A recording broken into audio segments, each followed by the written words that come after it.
कि आपका जो प्रेजेंटर है, ठीक है, उसको अपने टॉपिक पे जो है वो ग्रिप होनी चाहिए। ऐसा नहीं है कि विदाउट एनी ग्रिप जो है आप आके जो है वो बोलना स्टार्ट कर दें, तो क्या होगा कि आप एक तो क्या है हर एक पॉइंट पे आके जो है क्या करेंगे, स्टॉप करेंगे। ठीक है, आपको खुद को क्लैरिटी नहीं है तो हाउ इट पॉसिबल कि आप अपनी ऑडियंस को जो है वो सेटिस्फाई कर सकते।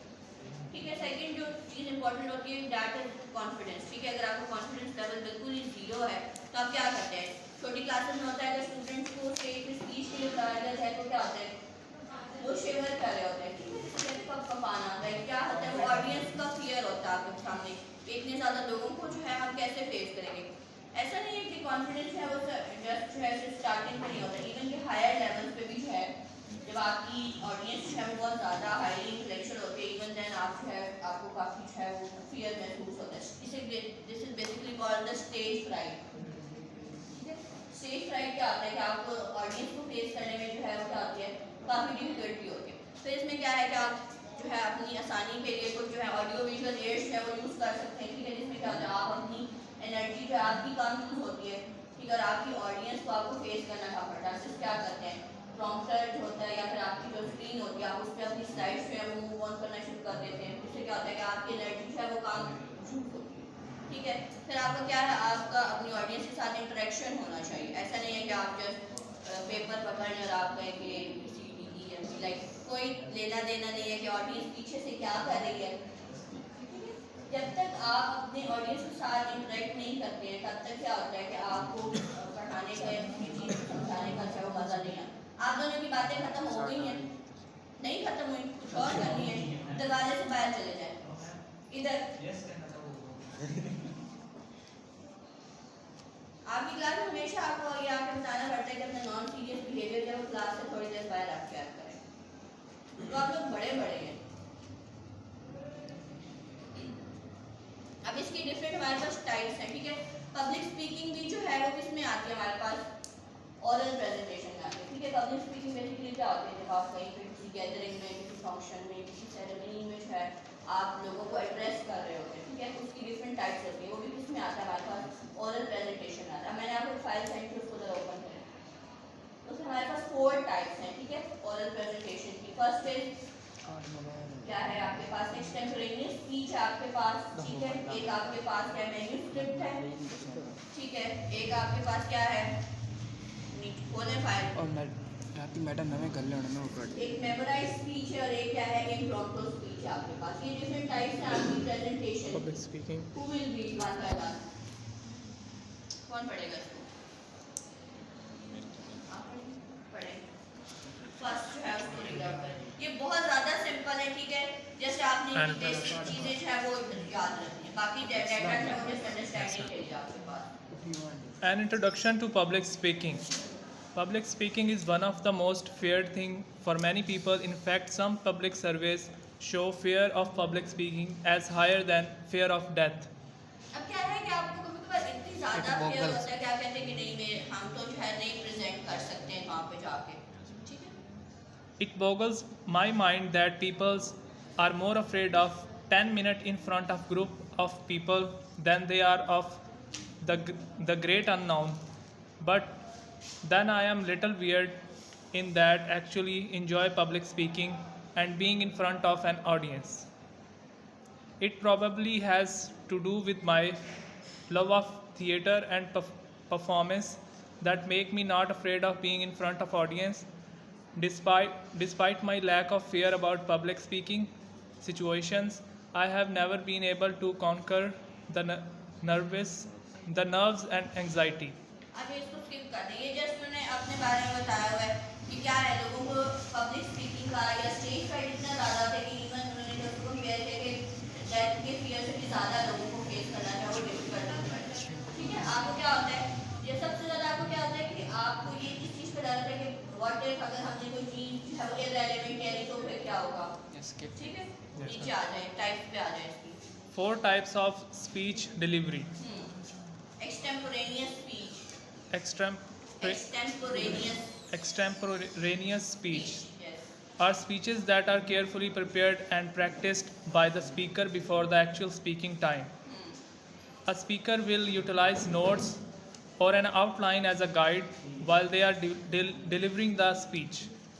The notes or outline will usually include any quotes and sources the speaker want to cite in the presentation, as well as the order in the information in the speech should be delivered in.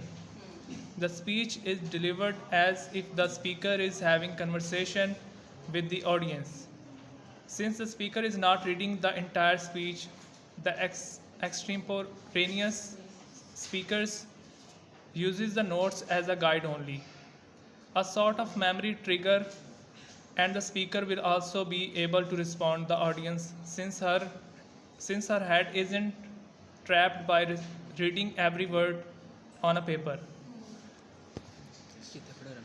This is the type of public speaking you should strive to use in fundamental of oral Communication.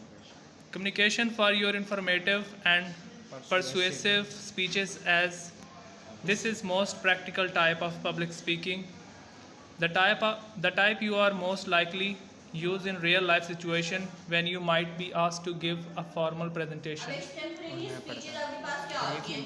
That are the fully prepared speeches. ठीक है? साथ आप क्या कर सकते हैं? For a second help, आप अपने पेपर पे जस्ट अपने मेजर पॉइंट्स हैं उन्हें राइट डाउन कर सकते हैं. लेकिन extemporaneous speech में क्या होता है कि आप अपना फेस जो है बिल्कुल पेपर के अंदर जो है हेड डाउन नहीं कर सकते.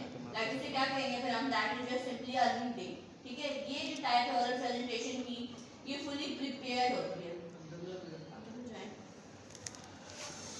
इसमें क्या है, आपके पास क्या है, फुली आप प्रिपेयर्ड होते हैं अपनी ऑडियंस को फेस करने के लिए. ठीक है? ये क्या है कम्युनिकेशन में, ओरल जो आपके पास कम्युनिकेशन है, ये ओरल प्रेजेंटेशन है, उसकी सबसे बेसिक और इम्पोर्टेंट टाइप है. ठीक है? लाइक आपकी जो क्लास की प्रेजेंटेशन होती है वो भी एक्सटेम्पोरेनियस होती है. लाइक अगर आपको कहा जाए कि आप आके प्रेजेंट करें, तो आप क्या है, अवार्ड डे बिफोर प्रेजेंटेशन आप उसको पूरी प्रिपेयर करते हैं. आपके पास कंप्लीट मटेरियल होता है, वो किसी भी फॉर्म में हो सकता है, स्लाइड्स के फॉर्म में भी हो सकता है, रिटन फॉर्म में भी हो सकता है. ठीक है? जो चार्ट्स हैं आपके पास, तो क्या है, जो क्लासरूम का डेकोरेट है वो, और आपकी जो फॉर्मल प्रेजेंटेशन होती है वो किसमें आती है? आपके पास एक्सटेम्पोरेनियस स्पीच में आती है, एक्सटेम्पोरेनियस प्रेजेंटेशन में आती है. आगे अगला रीड करेगा. It used to be pretty standard techniques of putting. नहीं उधर से. नहीं, इसको स्किप कर देंगे, एक्स्ट्रा है. उन्होंने बताया है कि इसमें क्या क्या फॉर्म्स होनी चाहिए, 5 मिनट्स की ड्यूरेशन होनी चाहिए, 6 मिनट्स की ड्यूरेशन होनी चाहिए. ठीक है? Extemporaneous. are speeches that are delivered without notes Impromptu speeches. and without any formal preparation, and they are very spontaneously delivered. This is one of the most nerve-wracking situations for most students to find themselves in, because there is not one or agenda to follow. They just have to get up and speak without any thinking time. They are afraid of not knowing what to say when they get up in front of the audience, so they might make a fool of themselves. If this type of speaking situations make you nervous, you are not alone. The reality is that this is the type of public speaking you are the most prepared for. Your daily life is filled with impromptu experiences and conversations. Every phone conversation exchanged between you and loved one. Our discussions among friends is impromptu by its very nature. Even we practice and conversation, they are still impromptu in their delivery. So while most students are nervous about impromptu speeches, they are the most prepared from their daily experience. अच्छा, अब impromptu speeches क्या होते हैं? ये without preparation होती है आपके पास. ठीक है? इसमें क्या होता है, ये आपकी उस डेकोरम में होती है जहाँ पे आप किसी सेरेमनी को चेयर कर रहे होते हैं. ठीक है? और आपको लास्ट पे कहा जाता है कि आके अपना जो है फीडबैक दें या अपने काइंड कमेंट्स जो हैं वो आके प्रेजेंट करें. तो that is a form of impromptu speeches. क्या है?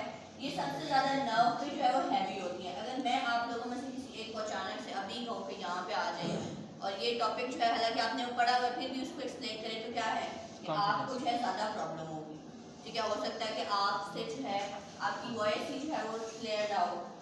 ठीक है? आपको पता ही नहीं चले कि आप लोग जो हैं वो आपने करना क्या है यहाँ पे. ये सिर्फ स्टूडेंट्स नहीं होता, ये इवन के विदाउट प्रिपरेशन उनको कहा जाए कि ठीक है सुबह जो है या एट द मोमेंट अगले 5 मिनट्स में आपने एक सेरेमनी में जाना है, उसको आपने चेयर करना है, एड्रेस करना है, तो आप कहते हैं कि दैट्स अ बिग प्रॉब्लम, हमारे पास तो कुछ भी नहीं है, व्हाट वी हैव टू से। कुछ ना कुछ तो हमेशा हम क्या करते हैं कि हम हर चीज़ को प्रिपेयर करने की आती हैं, लेकिन क्या है इम्प्रॉम्प्टू स्पीचेस क्या होती हैं, ये आपको जो है ना क्विक विटेड बनाती हैं, इनकी जिसे कहते हैं ना हाजिर दिमागी, ठीक है, ये आपकी जो क्रिएटिव स्किल्स होती हैं या मेंटल कैपेबिलिटी होती है उसको शार्प करने के लिए डिफरेंट जो इंस्टीट्यूट्स होते हैं वो वहाँ पे आपको इम्प्रॉम्प्टू स्पीचेस के लिए जो है वो कॉल करते हैं। इससे क्या होता है कि आप सिचुएशन को जो है वो जिसे कहते हैं ना अननेसेसरी सिचुएशन अगर कभी आ जाए तो उसके लिए आप क्या करते हैं, उसकी पहले से हम जो है प्लानिंग की जाती है। तो इम्प्रॉम्प्टू स्पीचेस क्या होती है, that are without any preparation on the spot, जिसमें आपको कहा जाता है कोई बैकग्राउंड नॉलेज हो सकता है आपका प्रीवियस उसके बारे में हो, लेकिन क्या है प्रॉपर प्लानिंग नहीं होती आपके पास। आप नेक्स्ट रीड करें। Manuscript speeches manuscript speeches yes are speeches that are delivered with a script of the exact word to be used. If they have to give a speech, most students prefer to have every single word in front of them, so they can basically read the speech to the audience. While this is very reassuring for a speaker and they feel like they won't forget anything if they have every word in front of them, manuscript speaking is one of the worst trap to fall into for a speaker. The speaker who utilizes a complete manuscript will often spend more time looking at the script than at the audience. By doing this, the speaker is unable to react the audience or respond to the audience members' questions. Therefore, the manuscript become a trap for the speaker. क्या समझ आएगा इसमें? Manuscript speeches क्या होती हैं आपके पास? मैंने सोचा The exact words to be used. अच्छा इसे ट्रैप क्यों कहा गया? क्योंकि ये जब मतलब एक ऑथेंटिकली सोर्स होता है, जब जो ऑडियंस सुनती है तो उनके पास इस तरह कोई नॉलेज नहीं होता, तो वो ऑडियंस को अपनी स्पीकर का उन्होंने कहा ट्रैप है, it's a trap for the speaker. क्या मतलब हुआ इसका? नीचे एक दफा देखें ना, उसको रीड आउट करें। क्यों कहा गया है कि उन्होंने कि जो मैन्युस्क्रिप्ट स्पीच है वो स्पीकर के लिए ट्रैप बन जाते हैं? क्योंकि मैम स्पीकर को उस वर्ड के अकॉर्डिंग ही बोलना पड़ता है, वो अपनी तरफ से कुछ ऐड नहीं कर सकते। एग्जैक्टली। अब क्या है, आप लोग फॉर एग्जांपल आपकी एग्जांपल लेते हैं, आप लोगों ने एक क्वेश्चन है उसको आपने क्रैम किया यानी कि रट्टा लगाया है, ठीक है। अब क्वेश्चन की हेडिंग जस्ट आपने फर्स्ट वर्ड पढ़ा है कि अच्छा यहाँ पे हमें कहा गया कि नोट टेकिंग, आपने जस्ट क्या किया, आपने बस लिखना शुरू कर दिया विदाउट नोइंग कि उस नोट टेकिंग से पहले और उस नोट टेकिंग के बाद वाला पोर्शन क्या है, ठीक है। तो same is the case with the manuscript कि आप एक जिसे कहते हैं रेटिटाइज स्पीच या रेटिटाइज मटेरियल आके रीड आउट करना शुरू कर देते हैं विदाउट नोइंग कि इन केस अगर आपको इंटरप्ट करके कोई एक अदर क्वेश्चन पूछ लिया जाए, उससे रेलिवेंट कोई चीज़ आपसे पूछ ली जाए तो क्या है, या आपको कहा जाए कि इस पेपर से हट के जो आपने लिखा है कुछ और ऐड करें तो क्या है, वो आपके लिए ट्रैप हो जाएगा। क्यों? क्योंकि आपने जस्ट उसको जो है मेमोराइज, उसको जो पढ़ा है, मैन्युस्क्रिप्ट क्या किया है, एक रिटन मटेरियल को आपने for a long time period के लिए सिर्फ उसको देखा है, उससे इधर उधर आपने कोई भी चीज़ है एक्स्ट्रा नहीं क्या क्या प्रिपेयर किया, ना ही आपने पढ़ी है, ठीक है। तो ये क्या है कि ये स्पीकर के लिए फिर ट्रैप होगा। हो सकता है कि आप उससे कोई ऐसा क्वेश्चन कर लें जो ऑन द स्पॉट उसको आंसर ही ना कर सके। became a trap for speaker.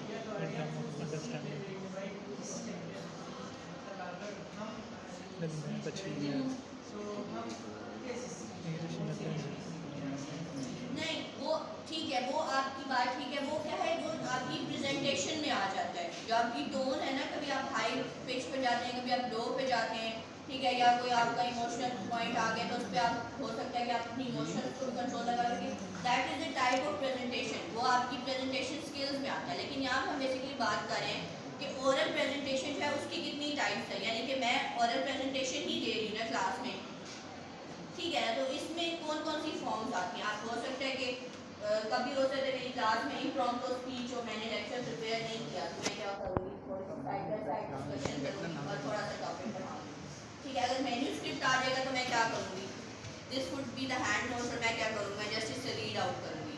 उसके अलावा कोई एक्स्ट्रा डिस्कशन मैं नहीं करूँगी। क्यों? क्योंकि मैंने इससे अलावा कुछ पढ़ा ही नहीं है। मैम इसकी एक एग्जांपल ये भी तो हो सकती है जैसे अक्सर पॉलिटिशियंस पर स्पीच करते हैं।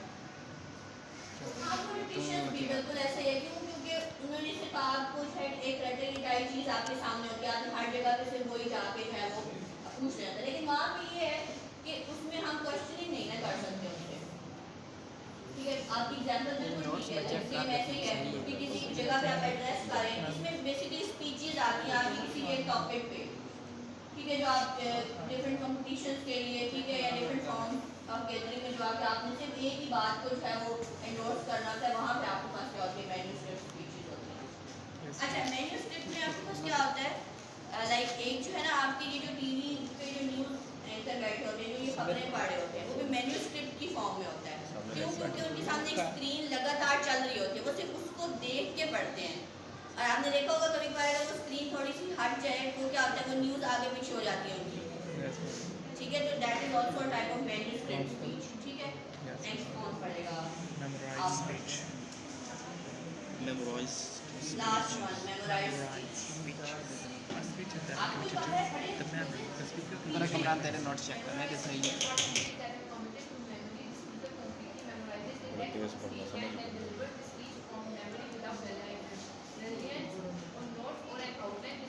इधर मुंह देख मार रहे थे, दोनों पढ़े।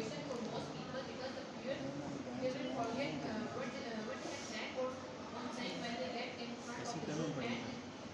might make a fool of themselves in front of the audience if they forget what to say. The type of speaking is not very common to daily living unless we are in a profession like acting. Most of us memorize very little in our daily life. We don't even have to remember telephone numbers since we have cellular phones. I don't require memorized speeches for fundamentals of oral communication because I think they lead to bad experiences for some students and they are not something most people have to do in the course of their daily living. Unfortunately, public speaking tends to get a bad rap because some junior, high and high school teachers require students to memorize speeches which can lead to some bad experiences in front of an audience for a student. अच्छा, सब ऊपर वाली तीन type में सबसे bad कौन सी आपके पास? Memorize. Memorise speech है। क्या है कि हम एक स्पेसिफिक क्वांटिटी जो है डेटा की वो याद रख सकते हैं। जैसे ही उससे ज़्यादा एक्सीड होता है तो क्या होता है, रट्टा मार। वो आपके पास स्किप हो जाता है। ठीक है, आप एक फॉर दैट टाइम नहीं, लाइक अगर आज आपने कोई चीज़ पढ़ी है, ठीक है, उस सुबह तो आप आके दोबारा बता सकते हैं, लेकिन आफ्टर 1 वीक अगर वही चीज़ आपको दोबारा से कही जाएगी, इसको दोबारा से एक्सप्लेन करें तो हमारे पास आपको कोई एक वर्ड भी याद नहीं रहेगा। ठीक है, तो क्या होता है कि ये सबसे फियरफुल एक्सपीरियंस होता है कि without notes, without any written material, किसी भी हेल्प के बगैर आप सिर्फ अपनी मेमोरी पे रिलाई कर रहे हो। ठीक है, कोई बहुत 100 में से कोई 0% लोग होते होंगे जिनकी मेमोरी बहुत शार्प होती होगी, जो चीज़ों को ज़्यादा देर तक याद रखते हैं। अदरवाइज एवरेज या नॉर्मल में आपको क्या होता है कि आपने जो चीज़ आज पढ़ी है ना, वो सिर्फ आपको आज के दिन के लिए ही याद रहेगी। कल के दिन के बाद आपको कोई एक आधा वर्ड हो सकता है याद हो, लेकिन क्या है कि सारी की सारी चीज़ें जो आप याद नहीं रख सकते। तो ये क्या होता है कि ये स्पीचेस हैं आप पब्लिक में नहीं कर सकते हैं। ठीक है, क्योंकि पब्लिक में आपने एक ऊपर जो पहले 3 टाइप्स पढ़ी उन सब का मिक्सचर अगर आप करें तो वो क्या है, दैट इज मोर हेल्पफुल। ठीक है, तो मेमोराइज स्पीचेस जो है Based on memory, what you have memorized. There is a short term memory. Rट्टा. There is a short term memory. If you are expert in Rutna, this method is good for you. But if you are critical learner, वो सिर्फ क्योंकि वो चीज़ें just for the time being उस एक time के लिए उन्होंने वो याद रखी होती है। बाद में उनका उससे कोई कंसर्न ही नहीं है, क्योंकि उन्होंने प्रैक्टिकल लाइफ में तो ऐसा कुछ करना ही नहीं है जितना वो स्टेज पे खड़े होकर ओवर एग्जैजरेशन कर रहे होते हैं कि ऐसा हो जाएगा, ऐसा हो जाएगा, ये हो जाएगा। बाद में उन्हें कुछ भी नहीं पता होता। इवन कि वो अपनी कई भी बात से भी जो है वो पीछे हट जाते हैं कि नहीं हमने ये कही नहीं है। ठीक है, तो so very careful. Situation can be because of faith. If partner matter, तो ऐसा में situation same क्या ये बेकार है। इंग्लिश नहीं आता है तो वो ये और इसके सामने वाला अच्छा बताओ माशाल्लाह। अच्छा बताया। वो लैंग्वेज बैरियर आ जाता है ना उसमें आपका, मतलब उसमें लैंग्वेज का डिफरेंस आ जाता है। तो अपनी ईज के लिए उन्होंने ट्रांसलेटर रखा तो होता है, वो उनके बिहाफ में सारी कम्युनिकेशन जो है वो करता है। ठीक है, ये इन सारी चीज़ों से हट के है जो जो आप बात कर रहे हैं ना वो इसमें नहीं आता। यहाँ पे हम जस्ट ओरल प्रेजेंटेशन के हमने टाइप्स पढ़ी है कि 4 टाइप्स हैं, ठीक है। पहली जो 3 टाइप्स है वो क्या है, वो ज़्यादा हेल्पफुल है स्पीकर के लिए भी है और ऑडियंस के लिए भी। जो लास्ट वन है वो थोड़ी सी है वो डिफिकल्ट है, क्यों? क्योंकि उसमें आपको एक शार्प मेमोरी जो है दैट इज रिक्वायर्ड, ठीक है। अच्छा इसके बाद जो है थोड़े वोकल एस्पेक्ट्स हैं, इनको ज़रा खुद से पढ़े 5 मिनट में। इसमें से आपके शॉर्ट क्वेश्चन हैं वो बन सकते हैं कि किस तरह के आपके पास ओरल स्पीच डिलीवरी के क्या क्या एस्पेक्ट्स होते हैं।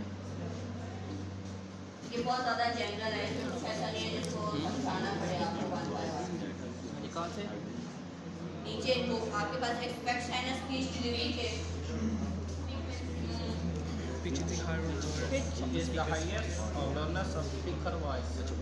जस्ट इसको आपने एक दफ़ा पढ़ना है और उसके बाद आप इसको जस्ट अपने वर्ड्स में लिख सकते हैं। इसको रट्टा लगाने की बिल्कुल जरूरत you नहीं है। speak when you delivering a speech. कौन कौन से स्टूडेंट्स आप आए हैं अगर अपना नेम कॉलेज में से?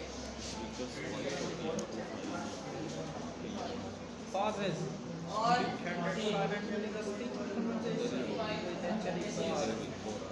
मिनट आप बताएं 38 के अलावा 33 and 33 आपको कहा किसने था क्या पाया